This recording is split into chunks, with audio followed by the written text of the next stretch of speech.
talked to him. You've talked to Talked to Xi Jinping before. And our team talks to their people. During this and Yeah, since? after. I haven't talked to him during this. Oh. But look, I mean, the idea of shooting down a balloon that's gathering information over America, and that makes relations worse.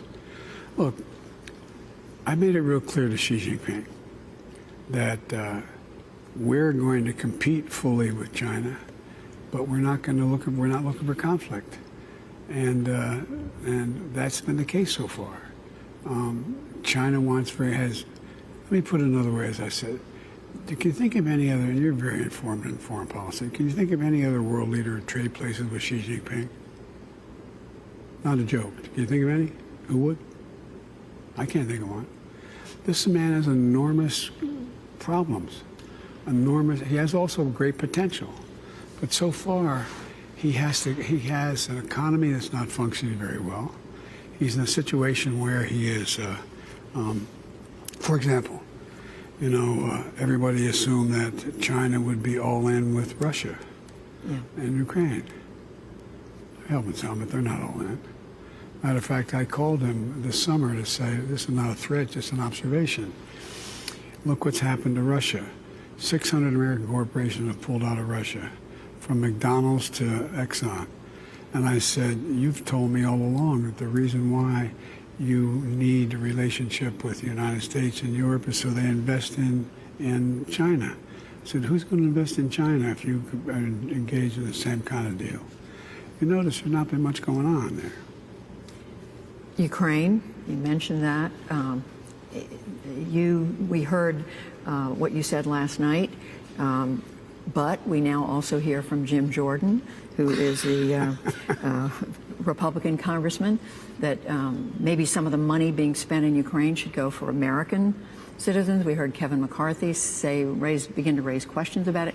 It's now been $100 billion somewhere in that area the U.S. has spent on Ukraine. You said to the ambassador last night, we're with you until, you said, as long as it takes.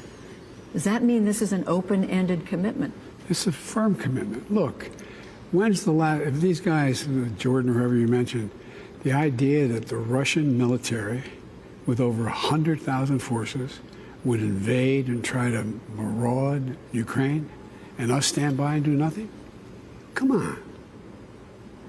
And what I've done, and I think I'm very proud of it, I've been able to unite NATO completely. He was convinced NATO would collapse. NATO would not be engaged. I've been able to get our Asian allies to join with the Europeans in terms of taking on Russia, whether or not. So, I mean, we have a better relationship and tighter control over our destiny now than we've ever had. And, you have Germany increasing their budget by over 2%. You have Japan doing the same thing. I just don't.